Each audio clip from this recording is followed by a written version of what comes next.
한국 인터넷에서는 다양한 공포썰이 전해지고 있습니다. 그 중에서도 가장 유명한 유형의 이야기들은 일상 속에서 시작되는 경우가 많아 더욱 실감나고 무서운 경험을 안겨줍니다. 이번에는 한 젊은 여성이 경험한 기묘하고 섬뜩한 이야기를 소개하겠습니다. 서울의 한복판 바쁘고 분주한 일상 속에서 지내던 한 여성인 지영은 회사에서 늦게까지 야근을 하고 집으로 돌아가던 중이었다.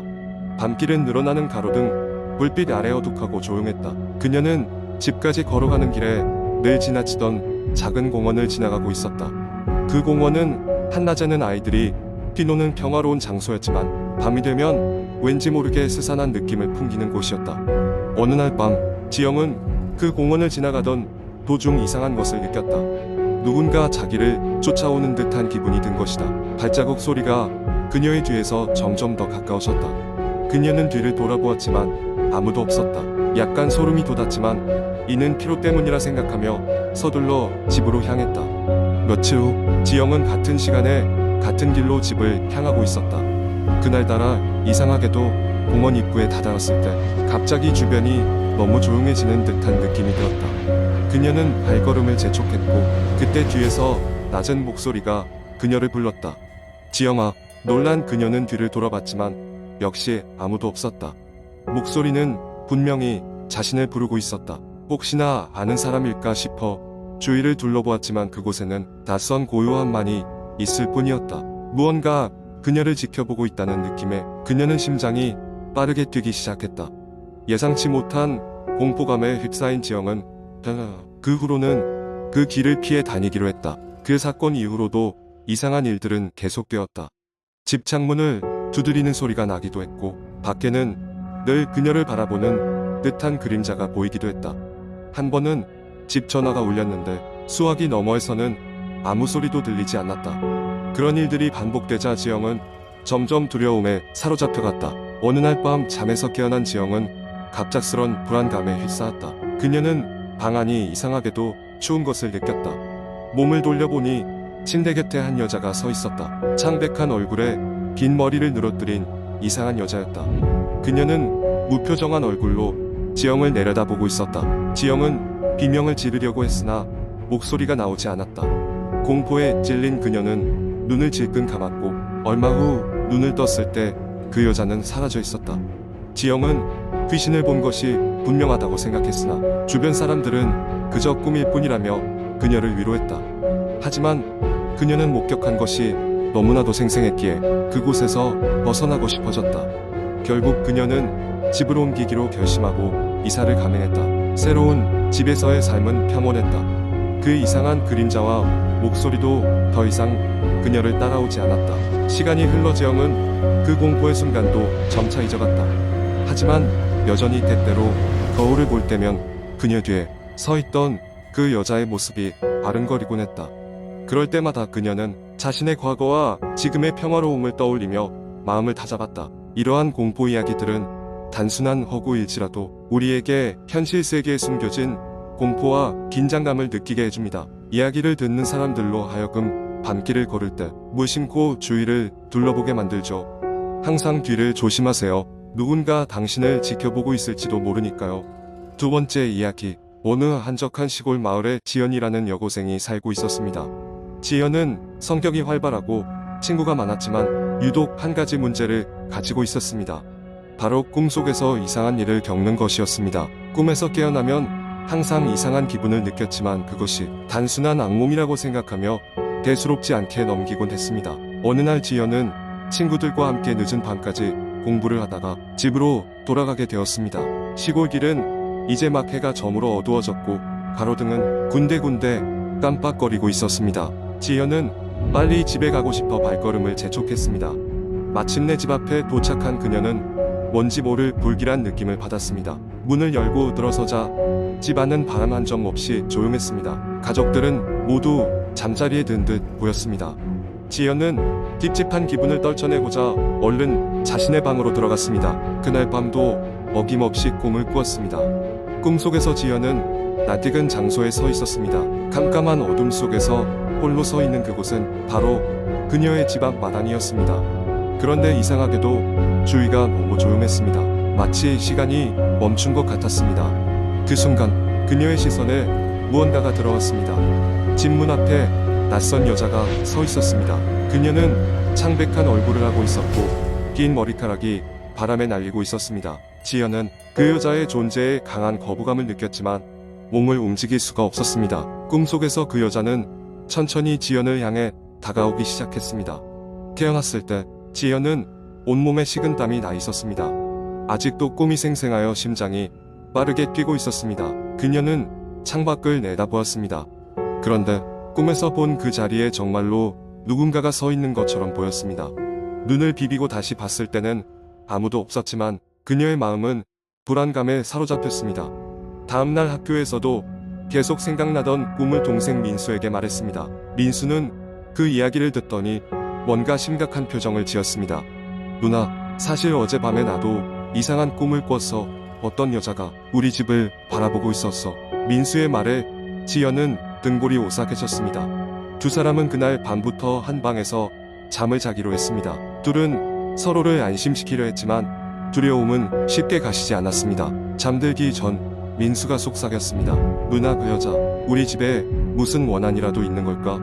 그날 밤 또다시 꿈을 꾸었습니다. 이번에도 그 여자는 집 앞에 서 있었습니다. 하지만 이번엔 조금 더 가까이 다가와 있었습니다. 그녀의 눈은 뜨고 있었고 눈빛은 차갑고도 슬픈 기운을 뿜어내고 있었습니다. 지연은 무언가 사로잡힌 듯한 기분이 들었습니다. 이번에도 그녀는 꿈속에서 무언가 묘한 힘에 이끌려 그 여자를 향해 걸음을 옮기고 있었습니다. 그 여자가 입을 열었습니다. 돌려줘, 나의 것을. 지연은 무슨 뜻인지 알 수 없었습니다. 혼란스러움 속에서 눈을 떴을 땐 아침이 되어 있었습니다. 민수도 악몽을 꾼 얼굴이었습니다. 서로 얼굴만 보고도 알 수 있었습니다. 더욱 이상한 것은 지연의 손에 낯선 목걸이가 쥐어져 있었다는 것입니다. 그것은 오래된 은빛 목걸이로 보였고 바닥에 끊어져 있었습니다. 그녀는 그것을 본 적이 없었는데 대체 어디서 온 것인지 알 수가 없었습니다. 지연과 민수는 부모님께 이야기하기로 결정했습니다. 그런데 지연의 이야기를 들은 엄마는 얼굴이 하얗게 질렸습니다. 이 목걸이 내 외할머니 거란다. 돌아가시기 전에 분명 잃어버렸다 했었는데 엄마의 목소리는 떨리고 있었습니다. 엄마는 외할머니가 그 목걸이를 어릴 때부터 항상 끼고 다녔고 그것이 돌아가신 후에도 찾을 수 없었던 물건임을 설명했습니다. 그리고 그 목걸이와 관련된 이야기를 들려주셨습니다. 외할머니는 딸에게 이 목걸이가 평생 행복과 불행이 함께 따라다니는 물건이라고 말씀하셨답니다. 그날 이후 지연과 민수는 목걸이를 외할머니의 오래된 사진이 걸린 곳에 두었습니다. 이상하게도 그 이후로는 꿈속에서 여자를 본 적이 없다고 합니다. 목걸이가 제 주인을 만난 것인지 아니면 단순한 악몽에 불과했는지는 알 수 없지만 그 일은 지연과 민수의 기억에 오래도록 남았습니다. 그 후로도 가끔 마을에서는 그 목걸이에 관한 소문이 돌곤 했습니다. 간혹 외할머니께서 꿈속으로 찾아와 목걸이의 존재를 상기시키곤 한다고 합니다. 하지만 지연과 가족들은 그저 묵묵히 목걸이를 잘 보관하며 살고 있습니다. 어쩌면 그것이 그들 가족을 지키고 있는지도 모르죠. 이렇게 한 시골 마을에서의 이상한 경험은 전설처럼 전해져 내려오고 있습니다. 누군가는 단순한 이야기일 뿐이라 말하지만 믿거나 말거나 종종 마을 사람들은 밤길을 걸을 때 등골이 오싹해지는 경험을 하기도 한답니다. 세 번째 이야기, 어린 시절 나는 시골의 작은 마을에서 살았다. 그 마을은 산으로 둘러싸여 있었고 집들은 듬성듬성 모여 있었다. 마을 한가운데에는 오래된 폐가 한 채가 있었는데 동네 아이들 사이에서는 귀신이 산다고 소문난 곳이었다. 당연히 부모님들은 그 집에 가까이 가지 못하게 했지만 아이들은 늘 무서움을 무릅쓰고 그곳을 탐험하곤 했다. 어느 여름날 나는 친구들 몇 명과 함께 그 폐가에 가기로 했다. 우리는 마치 무슨 큰 모험이라도 떠나는 것처럼 신나 있었고 각자 랜턴과 먹을 것을 챙겼다. 해가 저물고 어둠이 깔리는 시간이 되고서야 우리는 슬그머니 그 집으로 향했다. 폐가의 문은 낡고 삐걱거렸지만 잠겨있지 않았다. 조심스럽게 문을 열고 안으로 들어가자 먼지와 습기 냄새가 코를 찔렀고 오래된 나무 바닥은 우리의 발걸음에 따라 끼익거렸다. 처음 몇 분간은 그저 웃으며 장난을 하며 집을 돌아다녔다. 하지만 우리 중 한 명이 2층으로 올라가자 갑자기 이상한 일이 벌어졌다. 그 친구가 소리쳤다. 얘들아, 여기로 와봐. 이거 봐. 우리는 궁금증에 곧바로 2층으로 올라갔다. 그곳에는 낡은 사진 액자들이 벽에 늘어서 있었던 것이다. 사진 속 인물들은 모두 50년 전쯤의 스타일로 옷을 입고 있었고 모두 같은 가족인 것처럼 보였다. 하지만 유독 한 사진에서 여자아이 하나가 이상하게 왜곡되어 보였다. 그녀의 눈은 무언가를 보고 놀라움을 감추지 못한 듯 사진 속 다른 인물들과는 전혀 다른 감정을 드러내고 있었다. 우리는 그 사진을 자세히 들여다보던 중 갑자기 벽 너머에서 누군가 속삭이는 소리가 들리기 시작했다. 처음엔 바람 소리라고 생각했지만 그것은 점차 분명해졌고 분명히 우리의 이름을 부르는 목소리였다. 등골이 오싹해진 우리는 서로를 쳐다보며 어찌할 바를 몰랐다. 그 순간 거실에서 무언가 부딪히는 소리가 났고 곧이어 가구들이 스스로 움직이는 소리가 들렸다. 우리는 비명을 지르며 1층으로 달려내려왔다. 그러나 1층은 더 이상 우리가 처음 들어왔던 모습이 아니었다. 어두운 그림자들이 마치 살아 움직이는 듯 벽을 기어다니고 있었고 찬 바람이 집 안을 휘돌았다. 우리의 랜턴은 갑자기 깜빡거리더니 완전히 꺼져버렸다. 공포에 질린 우리는 서로의 손을 잡고 내가 먼저 나선 방향으로 문을 향해 무작정 뛰어나갔다. 다행히도 문은 열려 있었고 우리는 밖으로 탈출할 수 있었다. 집 밖으로 나온 울음이 터진 친구들과 나는 어두운 숲속을 달려 겨우 집으로 돌아왔다. 그날 밤 우리는 아무에게도 이 일을 말하지 않기로 약속했다. 하지만 이후로도 그 폐가에 관한 소문은 끊이지 않았고 심지어 몇몇 어른들도 그 집에 가까이 가기를 꺼려했다.